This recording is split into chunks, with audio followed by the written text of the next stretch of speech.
Yield farming is the practice of staking or lending crypto assets in order to generate high returns or rewards in the form of additional cryptocurrency. Now, are you confused yet? Don't be, because that's the whole purpose of this video. Sam Bankman-Fried, CEO of one of the world's largest crypto exchanges, is here. He appeared on a podcast to explain it to the masses once and for all. What is a yield farm?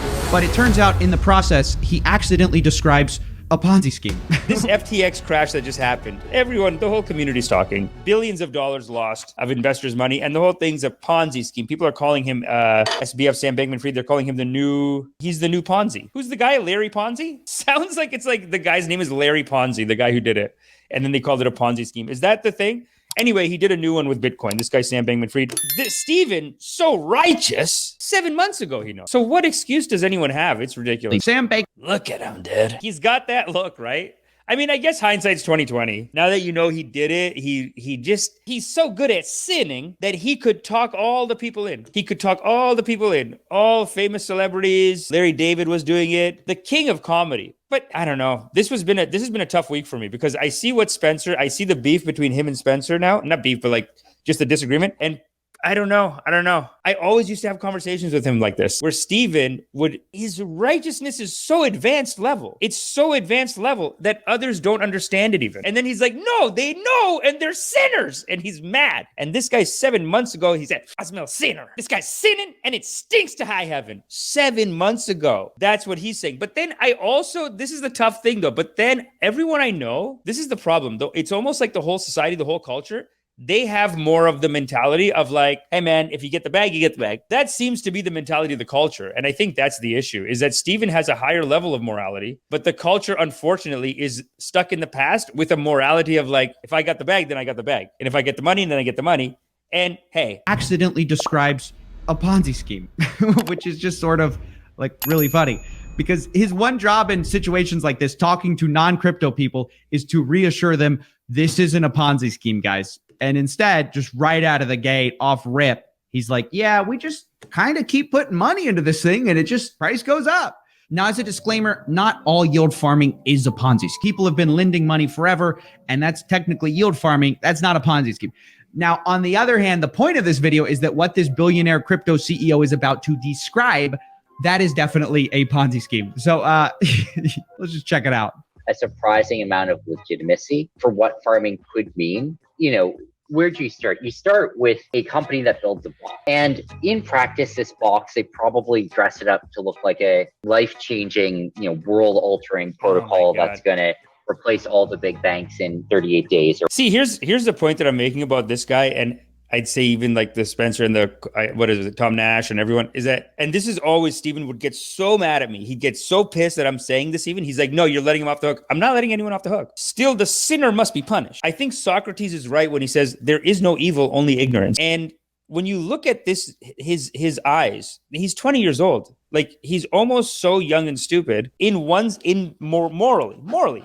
Obviously, he knows how to do all these, but his morality IQ, which is the real stupidity, is to be of low morality. According to, God, according to, and I honestly believe that more and more now. I teach a loving kindness class. That's kind of what they teach in that too. High morality is its own reward and it's closer to God, and low morality is ignorance, it's foolishness. And people and there's levels of lowering morality. So this is obviously bankrupted completely. There's nothing there. As they say you know what I actually want to show you? Vibration chart. This is very powerful teachings I'm going to give you. What is the morality? What is the morality? Well, we must study it now, shall we? Now, let me show you something. I want to show you the math on this. I want to show you the mechanics of it. That's why I'm showing you. See, this is the vibrations chart, right? And basically, low morality living and thinking, according to the Buddha, is, well, actually, if you live up here, you have right view. That's what they basically say. You have right view of what the world is. And if you have right view, you're living in the more right your view, the higher you are in your consciousness. But then you're operating from a higher level, and then no immoralities can be done by you. You would not perform any immoralities because you would know that this is foolish. This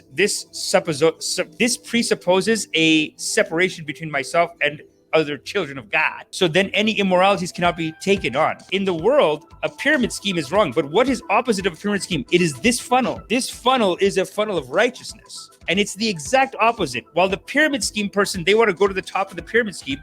when they're going to the top, but in God's eyes, they're going to the bottom. They're going further and further into maximum negativity. And basically the way, Michael Beckwith actually teaches a lot of this stuff, a lot of these moralities teaching. And what Michael Beckwith basically says is that the lower you are, the less of the world you actually get to see. So the higher you are in morality, the more ideas you'll have, the more you'll just kind of get to work and make something cool and real and whatever.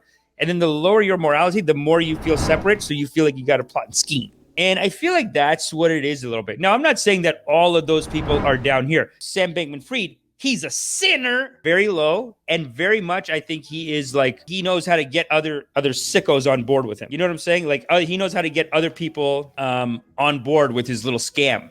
I do feel like the other people, right, where they're talking about Spencer, they're talking about Tom Nash and all these guys, they're not a beef, but like just kind of a disagreement on it. I guess, you know what it is that they're in the middle where they're not scammers, obviously. They actually are not, I don't think. When a lot of money starts coming in, the problem with most people is that most people, the mind goes, all moralities are recalculation. So this happens a lot with, I know a lot of people who invest in even like Canadian real estate. And like until this year, they were like, Canadian real estate is big money. You make money forever and it's easy money. Just get in the game. Don't be an idiot. It's easy. It's free money. You just buy a house, sell it in 5 years. You made $1 million. It's easy money. Don't worry about it. Some people, they say that. Now this year, the interest rates got spiked. Property values going down. Now the same people are saying, I am under attack. I was creating value in the society. Why? Because as the money changes, the morality gets recalculated. So I think the people caught in the middle, their moralities were recalculated. When they see $50,000 a month, they say, but God is great. Maybe I'm abundant. And even though Stephen has 7 months ago just called it, had the morality correct, these people, when that kind of money comes in, they say, I gotta feed my family. Gigi says they are not scammers, just moral recalculators. Well, I mean, I wouldn't call. Okay, so who do you think? Well, Spencer didn't take any money. If we're being honest, Spencer did not take any money himself, but he is defending the other people who took the money. But then you got to go to the level of Larry David, Gigi, like Larry David, right? He's a comedian. He's like, he has no idea. The financial scammers, I think, are the worst. They are the ones who are the closest to immorality. And I'll say the word scammers themselves, Gigi. They are the closest ones to being scammers themselves. That's the thing. They're in that place where their minds are recalculated. But most people have this kind of a morality, which is basically like what did I do? It's legal. Gigi says Spencer is an accessory or a fake witness. You know, the thing with Spencer too, is that he is very generous to some of these. Like I remember last year we did an episode with Spencer and his love guru, his dating guruji, John Anthony Lifestyle. I don't know if you guys remember John Anthony Lifestyle, but he's the guy who had the YouTube channel where he would basically put up other pickup artists and he'd be like, this guy ain't shit. Look at his wife. She's a 6. And he calls himself a pickup artist? And the moral of the story is, you are loved because you are loved. Such is the nature of loving kindness. Okay? So now that I've done my karmas, make sure you do your karmas. Hit the like, hit the subscribe, and sign up for meditation. Ascension is upon us, foolish. Sign up for meditation immediately. Ha! Am I still here?